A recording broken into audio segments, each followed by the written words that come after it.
Yo, welcome back. This episode, I talked to the wonderful Shae Matthews. He can only be described really as a wizard. This was a great episode and was actually filmed months ago when I was hardcore going down the Mandela effect rabbit hole, and it was meant to be the first woke podcast, and for a bunch of reasons, it was juicy and I held on to it for a while. So here it comes. We get into opening yourself up to alternate realities and beings, the importance of grounding yourself in this reality and in your body, esoteric knowledge, altered consciousness, subjective versus objective reality. I mean, we really go deep down the rabbit hole, and it was a real blast. So strap in and enjoy. Are you ready to get woke?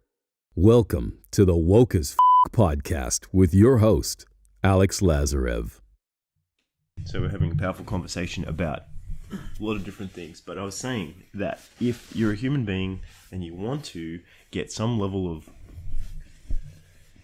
grasp of your reality, if you want to become somebody that is self-aware, self-liberated, or somewhat self-initiated human being, and once again, because why would you even want that? Well, in my experience, why do you want to wake up? It's because for some reason, on some level, not being awake is dissatisfying. That's what it comes down to. And we could draw that back to, like, maybe it's just a feeling of being wounded because reality without meaning is painful. Reality disconnected from a sense of wholeness and effectiveness, or disconnected from a sense of, basically you could call it love or its meaning, is painful to experience. So if you're somebody that has experienced enough dissatisfaction with life that you're looking for satisfaction, and you're looking for real satisfaction, not just like transient satisfaction, then you need to start looking for what are the keys of real satisfaction in life. Now, I was saying before that there's a lot of things that you can look for satisfaction in. You know, you can look for satisfaction in materialism, look for satisfaction in pleasure. You can look for satisfaction in transcendentalism. You can look for satisfaction in academia and intellectualism and philosophy and like hanging out in mental dimensions. You can look for satisfaction in a lot of different levels of our experience. I think the game changer is when we start looking for satisfaction in self-inquiry, self-realization, and the pursuit of what we could call true self. And that starts to set up a chain reaction in our human experience, which is based on the seeking of truth. And of course, that's a fucking weird thing because, okay, then we can open up the Pandora's box of like postmodernism and shit. And it's like, what's true? How do you know it's true? Truth is subjective. There is no truth. Sure, okay. But at the same time, that's not fucking true. Because, like I'm saying here, man, right now there's a physical object in front of me. It's fucking real that I can't put my fist through it. So it's real that I'm sitting in a chair and the integrity of the chair holds me up. And that gives me a ground, something to work with.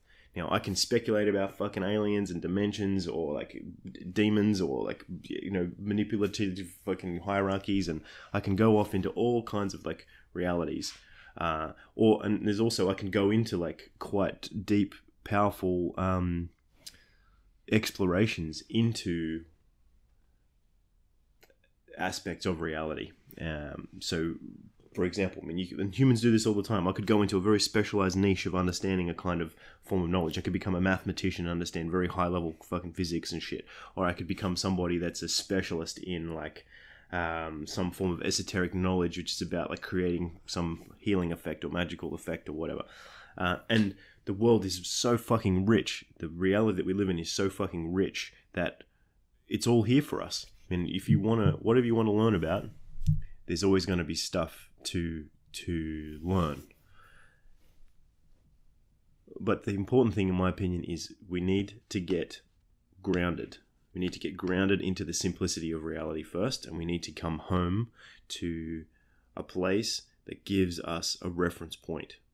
Because that starts to give us sanity, it starts to give us peace, it starts to give us a lot of different things. And what it will actually give us, ironically, is satisfaction. It's the thing that we're looking for.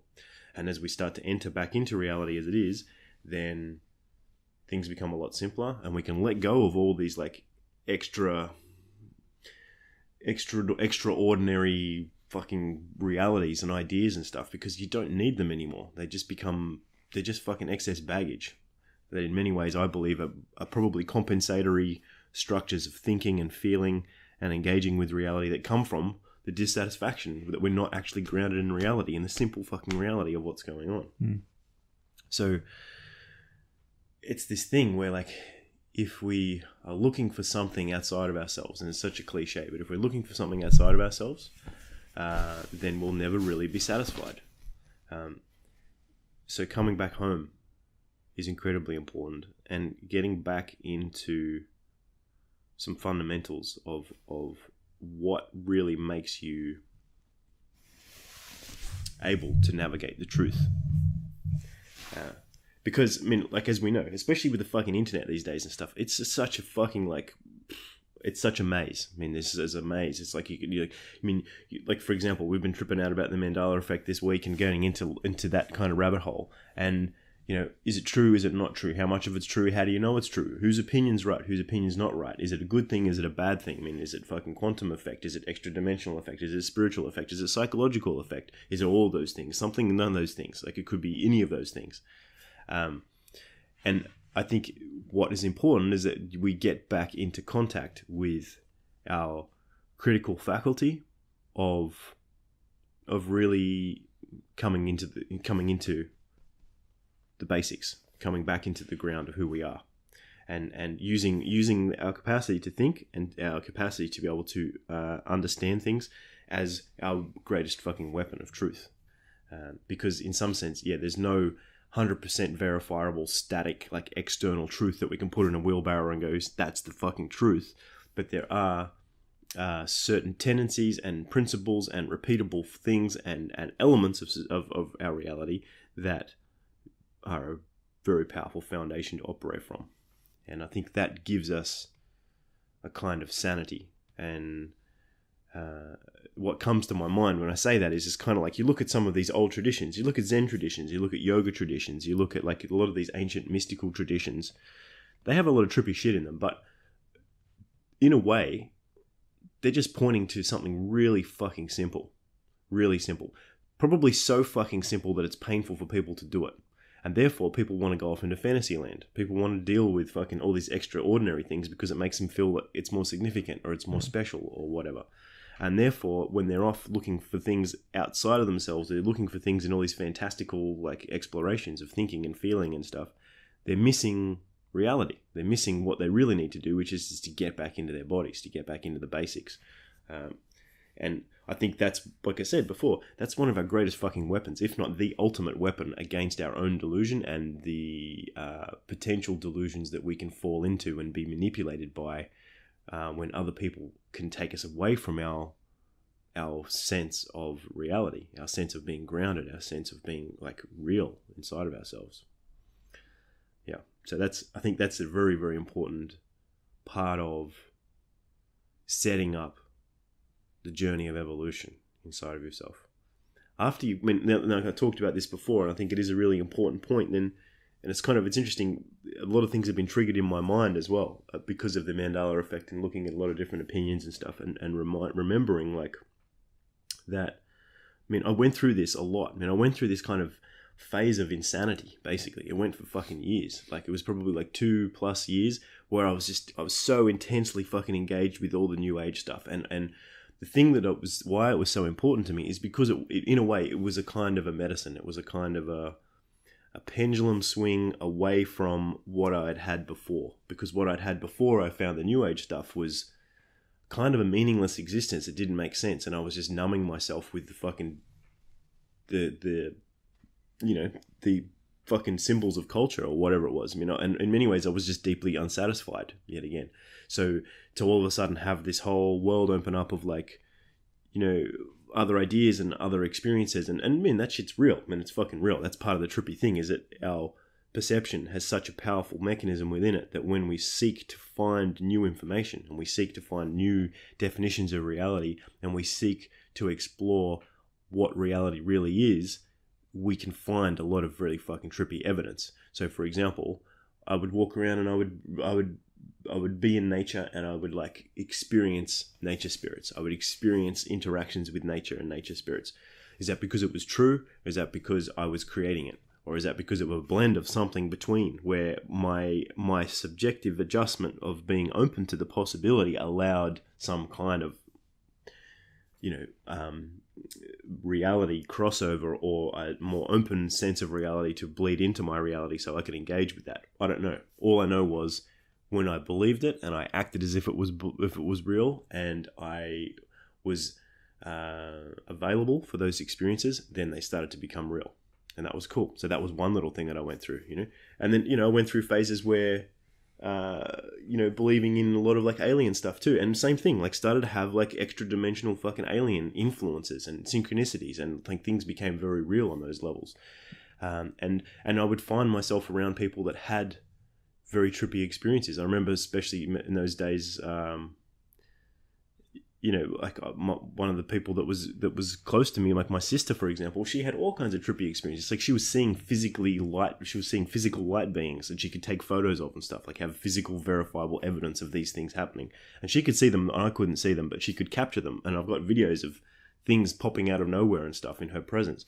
Is that because, yet again, she's like a chosen one that has a special like spiritual capacity to do that? Or is it because somehow she was like intrigued and activated into that realm where that was like open to her? Like, was it a manifestation of her own unconscious mind? Was it some kind of, interaction with the spirit realm? I think these things are very trippy, and in many ways they're a gray zone of like kind of non-logical experience, even though they are physical experience, and we can pull them apart with logic and understand them with logic sometimes. But the most important thing is that they are, they're part of the human experience. Now, I know that I went through a phase where it became too much in a way, or in a way I just needed to ground myself. And the simplest way to ground myself, and I was kind of lucky in a way, because I started studying Eastern health therapy, which is great because it's all about the physical body. I mean, it's about the body, and it's about understanding health and understanding the human experience through health. But at the same time, because it was Eastern health therapy, it encompassed all these esoteric subjects like chi energy and like complex systems of holistic like feedback, and looking at nature and looking at the world in terms of systems and cycles and stuff, which is something that typically our modern Western perspective doesn't hang out in very much. We tend to chop things into comfortable little boxes, put them to the side, say, okay, that's A, chop that's B, chop that's C, and then tend to think that A and B and C don't really interact with each other, or they have some kind of compartmentalized reality, which is, it's not real. Or it is real, but it's only a form of reality. So when I was interacting with Chinese medicine and doing that kind of work, then one of the things that came out of that, because it's part of that kind of what I would call the stream of consciousness that I was exploring, was doing meditation and starting to do things like Qigong and starting to get into my body a lot more with those kinds of ideas and those kinds of realities. And that was very healing for me too, because it started to ground me a lot.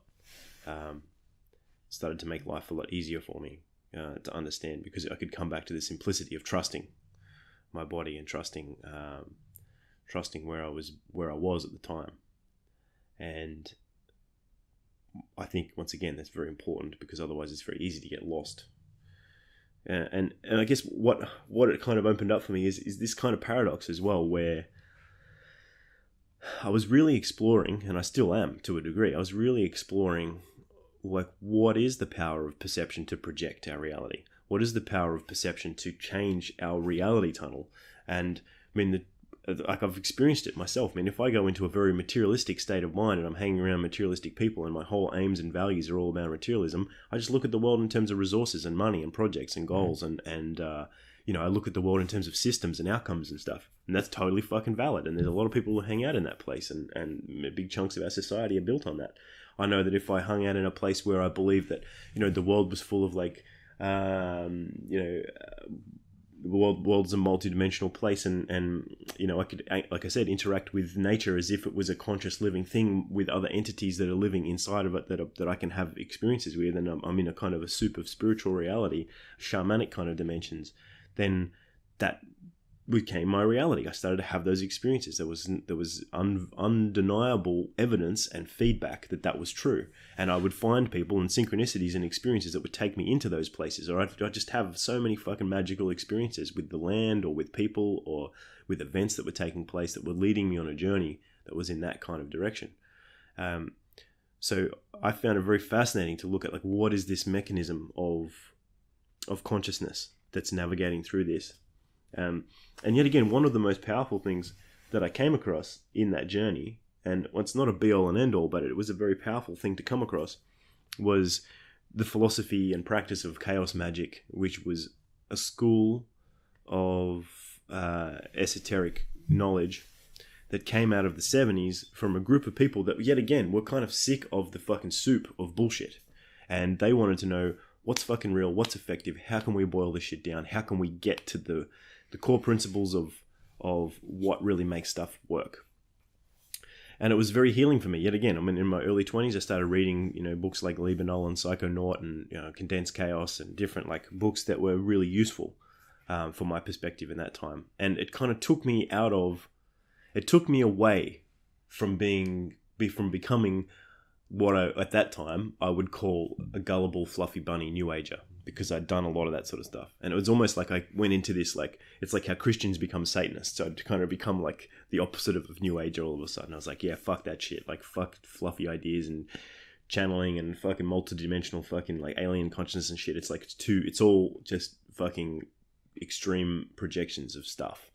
And instead I was grounding myself into a different place of practical kind of magic, which was like, well, I know that altered states of consciousness are what creates change. And it doesn't matter what the content is that I put into myself to convince myself about altered states of consciousness. The important thing is that I'm using altered states of consciousness. And understanding that belief is a means to an end, not an end inside of itself, which is huge, because most people are completely fucking convinced that their beliefs are reality. And it's like, no, your beliefs are not reality. Your beliefs are overlays and ideas and maps and constructs of reality that you interact with to try and make sense of reality. And your beliefs are only ever useful as a reflection of what you're holding to be true in that moment inside your subjective position of identity. That's it.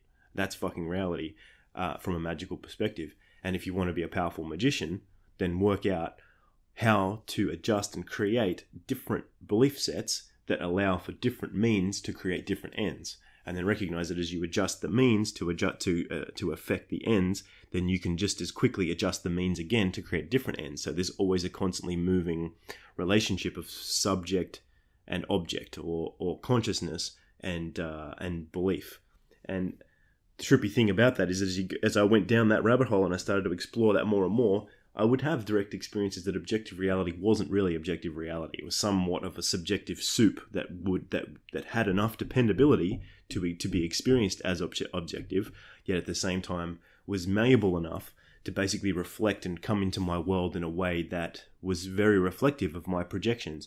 And also recognizing the other trippy fucking side of that as well is that my subjective reality was objective enough to modify itself to accommodate for and to digest the objective realities that it couldn't change as well. So it was like this dance between the things I could change and wanted to change, and the things that I couldn't change and I had to kind of learn how to live with.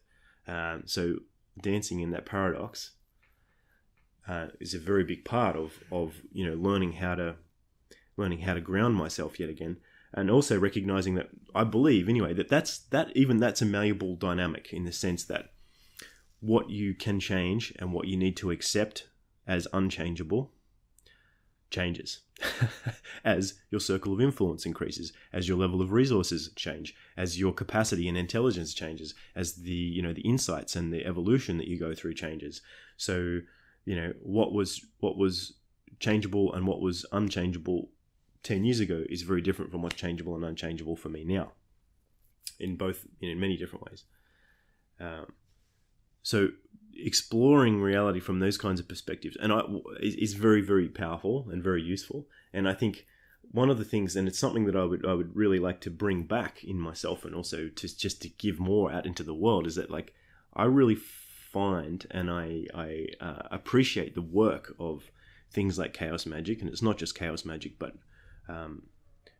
things that gave me very fucking critical and powerful tools to be able to cut through delusions, or not so much delusions, to be able to see things from principle levels. So therefore, I wasn't getting lost in the content of ideas. Instead, I could start to see it as a deeper mechanic of what was really happening at the principle level. And this is a huge thing in terms of especially navigating conspiracy theories, navigating psychological phenomena, navigating like magical phenomenon, is that when I'm looking at those things now, I have a much more powerful toolbox of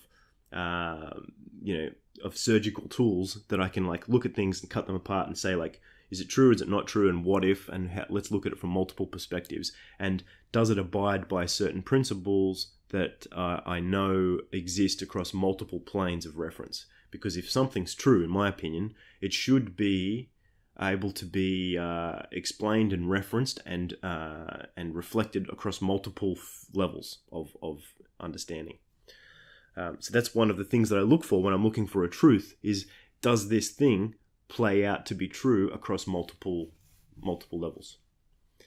And part of the weapon that, I shouldn't say weapon, but part of the skills that I developed through that process is the ability to be a skeptic, but to be a skeptic of my own skepticism as well. So to the level where I can dissect my own dissection, but to be constantly questioning, and be open to new information coming in, and to catch myself when I'm playing games that are shutting me down from new information, but to also catch where distortions are happening from external sources, and to critically have a kind of a healthy boundary to say like, well, I'm not going to just take any random information in because it feels good or because it's convincing. I have to spend some time sitting with it, and I have to spend some time reflecting on it in terms of multiple frames of reference and testing it. And if it works and it's effective for me, then I'll accommodate it.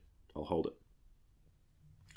Yeah, so I think those things are very fucking important, hugely important. And like I was saying before, in terms of, to be a human, right?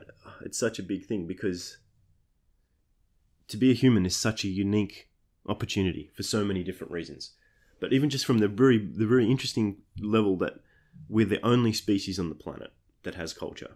We're the only species on the planet that has the capacity to not just be reactive to the landscape. We are able to co-create with the landscape. We're able to shape the landscape. So to create our interactions with the world. We're the only species on the planet that can think of an imaginary concept and then plan it, and then act it out, and then manifest something. Like, fucking animals aren't creating planes and fucking trains and fucking, they're not creating like fashion shows. They don't have music industries. They don't have, we've got so much fucking creative like capacity bubbling out of us. It's just fucking mind-boggling that we have that capacity, and that whatever that thing is. And once again, we can pull it apart with sociology, you can pull it out with biology, you can pull it out with psychology, you can pull it apart with esoteric fucking studies and anthropology. You can do all that shit. That's fine. But the fact is that capacity inside of humanity is a fucking amazing mystery that's constantly evolving and constantly reflecting a very rich and profound experience back onto us. And that's what we're engaged in, is this dance with culture, this evolutionary process of like transformation as a result of this fucking amazing mechanism that's happening through us. Was that gifted to us by aliens? Fucked if I know. Was it just an emergent like anomaly in the chaos of evolution? Fucked if I know. Either is appropriate. Either of those explanations works. All that I know is that transformation is happening, and we're part of that journey, and we need to come to terms with it, lest we become victims of our own creative capacity. So as I think we navigate through that territory of really evolving and exploring and learning about what we are, it's really important that we have some critical faculties. And that's why there's been so many countless individuals in our ancestry that have devoted huge amounts of time and energy to very difficult existential problems of humanity, and they have created frameworks and skills and maps to be able to help us. Some are more accurate than others, some are more useful than others, some of them are fucked and they have big like gaps in them or distortions, and they're actually unhealthy to adopt. But yet again, to be somebody who's able to engage with critical thought, engage with philosophy, engage with analysis on a direct level, then you become an extraordinary individual. Because part of what I was saying, which I think is such a, once again, a big piece, is that we crash land here. We don't know what the fuck's going on. There's no operating manual. We just get given a reality as a reflection of what the culture around us tells us reality is. We get given a bunch of beliefs and ideas based on what our parents and our peers and our education system, our society thinks and tells reality. It tells us what reality is. Part of that construct of reality that we experience is based on physicality. There's certain things that we don't really tend to argue about. We don't tend to argue about gravity. We don't tend to argue about the physical experience of the senses. And we tend to have somewhat of a base level experience of dependability. The physical reality is one of them. The other one that we have that's fairly dependable and at least like we can communicate on a fairly like transhuman level is the fact that we all have the same 5 basic senses. We all have the same basic nervous system. We all have the same basic emotional experiences. It doesn't matter what country you come from, what language you speak, what your cultural background is. You can tell when somebody's angry. You can tell when somebody's sad. You can tell when somebody's happy. You can tell when somebody's having a joyous moment, for example. So that's part of, I believe, the universal language that we need to get in contact with, is like the rawness and the realness of our humanness, our being alive. So getting back into that is incredibly important, and learning to build a map that works, because without a map, it's really fucking hard to live properly. And it's also very vulnerable because you just end up picking up the scraps of other people's maps, or getting easily misdirected when somebody tells you that it's something that you should have is over there, and you just go, oh, okay, and you're off over there, and there's no critical analysis, no capacity to compare or to question under whose authority you're telling me to go over there. Is it verified? How do I know that's a good idea or a bad idea? How much time am I going to invest? How much energy do I lose if I make that choice and then it's not a good choice? What are the benefits? What are the costs, for example? So that's just stuff about learning to be a critical fucking human being.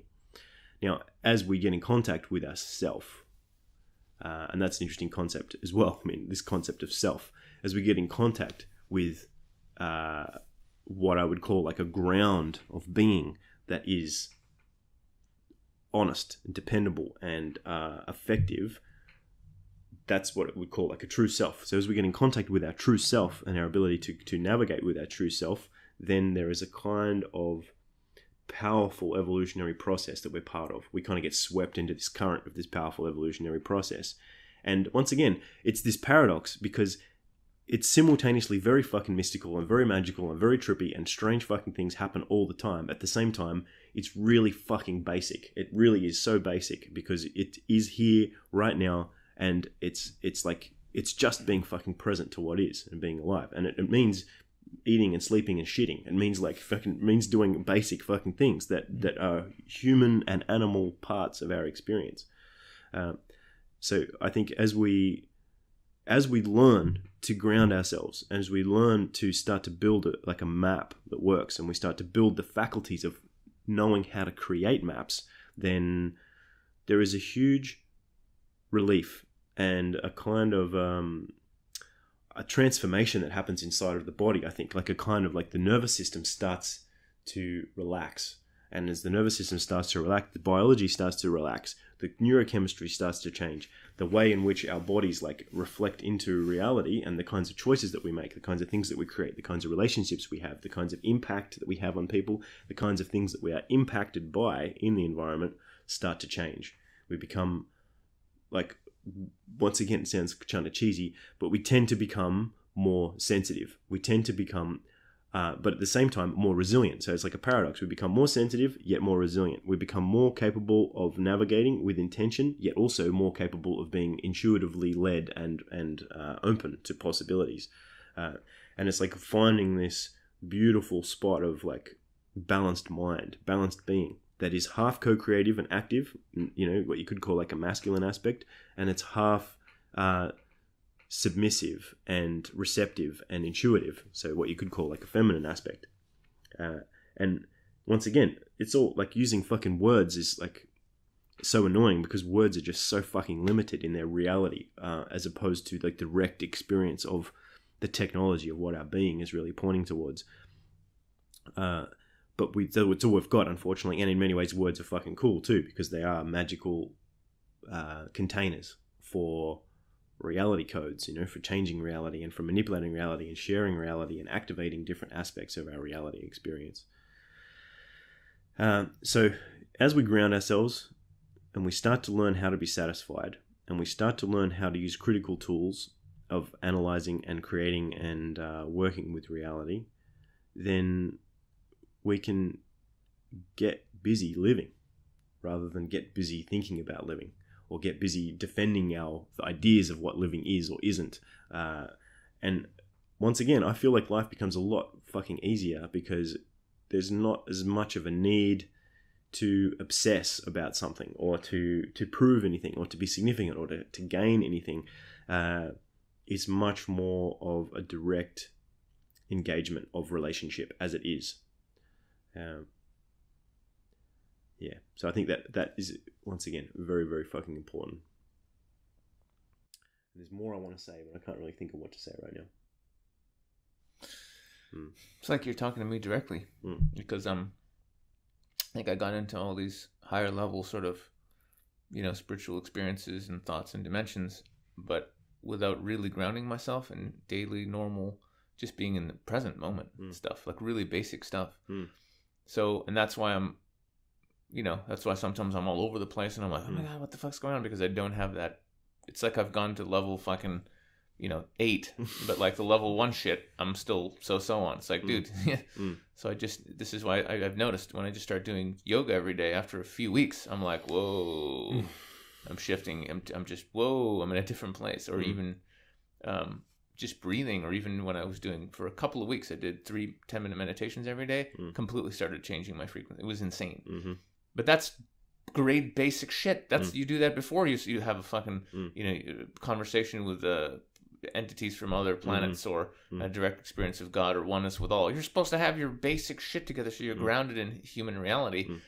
And because otherwise, if you're not, and this is what I've experienced on ayahuasca and other things, if you don't have that basic level of grounding and potentially breathing and maybe a little bit of meditation, but just basic stuff, you can really get fucked up. You can just be completely destroyed.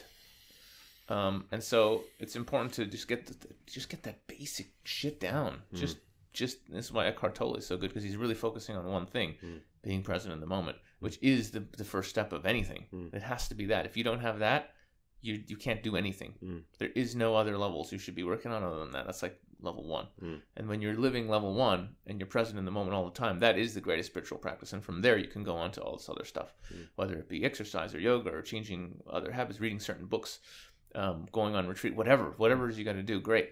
But if you're not present in the moment, you can't.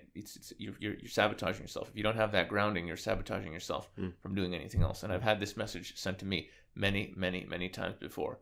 Heal yourself first. Focus on yourself first. Fix yourself first. Then you can go off into the world and do lots of other stuff. But it always starts with you. And step 1 of healing yourself is being in the present moment. That's what it is. So when that comes to what that brings up for me is as well is like, so what does that mean? Like, what does that feel like in the body? Because in some sense, and this is a hard thing to grasp in some ways, because even me talking now and trying to transfer knowledge, or trying to, even just listening to myself talking, I mean, it's a very powerful thing. But I can also kind of somewhat feel when I'm grounded in my center, and when I'm going off somewhere else. Like I'm off somewhere else. I'm up here somewhere, or I'm fucking, I'm off in a different direction, like exploring different things. So what I'm curious about is like, what is the grounding pole? Because if, like I said, if we think about it, right, when it's like coming back to basics, it's always coming back to fucking basics. It's like, what is the foundations that we can come back to build a reliable map, or to reference our map reliably? Now, one of the things that we can come back to is definitely sensory experience. Like in the basic sensory experience, like you said, is like breathing and physical sensation. And I mean, like the Buddhists are masters at that. I mean, they've done all this great work of like breaking reality down into these very they're scientists. They've broken things down into these very scientific, compartmentalized things and created like relationships between things and given you as the practitioner a very powerful capacity to like, notice thought is thought, sensation is sensation. Recognize like the different content of the senses, recognize the different aspects of cognition, how it works, etc. And just the very powerful but very simple thing of sitting still and just fucking watching the chaos, because the tendency is when we sit still, the dissatisfaction comes up inside of us, the unsettledness, and of course it's because our world is like so addicted to the cycle of dissatisfaction and trying to satisfy dissatisfaction with more possibilities, more pathways of trying to find satisfaction. It's like we're trained to just like to pop out of our ability to sit with what is and to go into something else. It's like constantly like, oh, maybe it's that. And I do it too. I need to drink another fucking tea, or I need to fucking watch another YouTube video, or I need to read another fucking book, or I need to whatever. It's like, you said a great quote the other day about that, remember? Yeah. What is it? All man's problems come from his inability to sit still and do nothing. Yeah. Whether that's true or not, I don't know, but I know that sitting still doing nothing is a very fucking powerful skill. And it does change a lot of things. If you can sit still and do nothing, especially for extended periods of time, half an hour, multiple hours, then there is very powerful transformations that happen, because the container of witnessing, the container of being with stillness and allowing chaos to take place starts to build. And I think it's one of the most primary. This is a huge piece, actually, a big fucking piece. It's one of the most primary paradoxes that we deal with, is the fact that, and I was saying this before we started this recording, and I think it's important to reiterate, one of the most primary paradoxes we face is the fact that we are engaged with a chaotic experience of life, and we're actually really fucking powerful, so powerful that we intimidate ourselves with our level of power. We don't even know how to hold it because it's so overwhelming. So what we tend to do is we create these little compartmentalized containers of reality, culture, ideas, fields, like relationships, addictions, all these different little things that are kind of like depressurizing mechanisms or containment mechanisms to hold this like basically like incredibly powerful fucking, plutonium like fucking force that is our soul, because it's really fucking intimidating to sit with the weight and the revelation and the complexity and the power of how alive we really are and how fucking volatile our power is. And once again, I think we'll use this Mandela effect sort of conversation because it's a cool way to frame a lot of this stuff. Is like how do we know what fucking reality is? You know what I mean? How do we know? How do we know what's true? And like I said, we can't help but live our lives according to what we've been given. We get handed down these kinds of aspects of things, these frames of reference. And is it working? Yeah.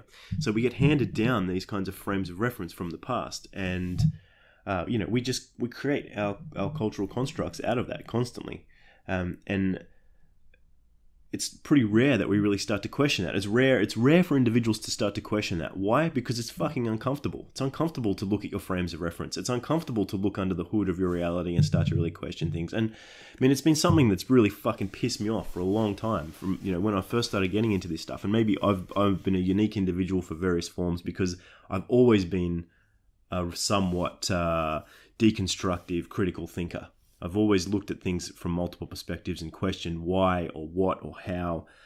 Whereas most people, 85% of the population don't tend to give a shit. They tend to just follow what makes them feel comfortable in the moment and to just consistently move towards that, which is cool. I mean, that creates the foundation of culture and a continued reality. If everybody was constantly running around and going but why? What does everything mean? Dude, what's fucking what? Then it would be pretty hard to pack the shelves in the supermarkets and fucking, get your car fixed and fucking all that kind of shit. So I'm glad that other people are stable in their reality and they don't like to ask big questions. But at the same time, I know that's part of the gift of where I'm at and what I'm doing is that desire to explore and to expand and to go into the unknowns and to be a philosopher. That's what philosophers do, is go into the fucking unknown. It's what magicians do. They go into the unknown, they find stuff and they bring it back and they try to ground it for everybody else, or they at least ground it for themselves. Now, I think that learning to navigate that is really fucking important, really key. Coming back into the basics of how we can activate a grounded place inside of ourselves. Because it's all well and good to say, I need to be grounded, I need to do these practices, I need to do this thing, sure, okay, I should be doing fucking breathing exercises and standing on my fucking head and doing all this stuff. It's all great. But what I think is just as important, if not more important than all those practices, is the container and the context from which you're operating. Because in some sense, spiritual practice has two, and it's not even spiritual practice, life has two very important sides to it. It has the container and the technique. And we know this, for example, because we're coaches and we work with people and, we create change in people's lives and stuff. And I mean, it's all well and good to give people an idea or a technique, but at the same time, the technique is only effective within the context of the right container. And sometimes technique doesn't even fucking matter. You can throw the technique out if the context and the container is set up in the right way. So what I mean by that is somebody can come in, and especially a student can come into your world as a client or whatever, and because you're holding a frame that they're going to change. You're holding a frame that it's inevitable that they're going to get the things that they want. And you throw a few techniques at them and you give them some frameworks, but the fact that they feel this giant bubble of permission and possibility around them is the thing that really starts to allow them to flourish and open into that space. And then, of course, you give them techniques on top of that, and it's like just putting wood on the fire. It just gets stronger and stronger. So it's important when it comes to your path and self awakening to create a context, a container of effectiveness. Because not only is it very fucking hard to perform any techniques, no matter how good they are, without the right container, it can actually become detrimental and destructive to be doing anything if you've got the wrong container or no container. But like I said, the trippy thing is that if you set up the right container, the techniques will tend to just pop up in the container, or you'll attract the right techniques. It's that thing of if you build it, they will come. Well, not anymore. Apparently now it's if you build it, he will come. Well, that's right. So whatever it is, if you build it, something will come. And it is like that. So setting up a container of effectiveness is incredibly important. And I guess what I feel, and I mean, I can totally relate to the thing that you have with fucking being a journeyman, and it's exciting to be a journeyman, to go out and to go to the edges, and it's very masculine too. It's like, fuck, I want to go out, I want to explore, I want to be curious, I want to fucking find all this stuff. But the thing is, I think it can be anyway, somewhat of an escape strategy. If it's not grounded, because it's like it's a matter of like, how are you comfortable with the full spectrum of experience? Because the truth is, as part of a human being, we need to be comfortable, especially a philosopher or a magician or whatever. We need to be comfortable to go out into the unknown. We need to be comfortable to go into altered states. We need to be comfortable to go and question society, to pull things apart, to deconstruct, to really say why or whose authority or what the fuck is really creating that. That's fucking awesome. We need to be able to go out and have that end of the spectrum. Simultaneously need to know how to come home to ourselves and to be fucking chill with what is, and to just sit and be calm, and to not have any ideas or needs or projections on reality for periods of time. Because if we're okay with being here now and just trusting what is, and we're okay with pulling everything apart and fucking, going out into the unknowns and creating something completely off the scale that we've never had before, then we've got an incredibly powerful spectrum to work with. Ooh, gotta cut it off there just as it's getting juicy. If you're wondering, is Shae Matthews going to be speaking at Infinite Man, Sofia, Bulgaria, May 26th, 28th? The answer is yes. Can you still get tickets? The answer is still yes. InfiniteManSummit.com. Check it out. It's going to be freaking epic. And tune back in about 3 days for part 2 of this episode. See you soon. See you soon. See you soon.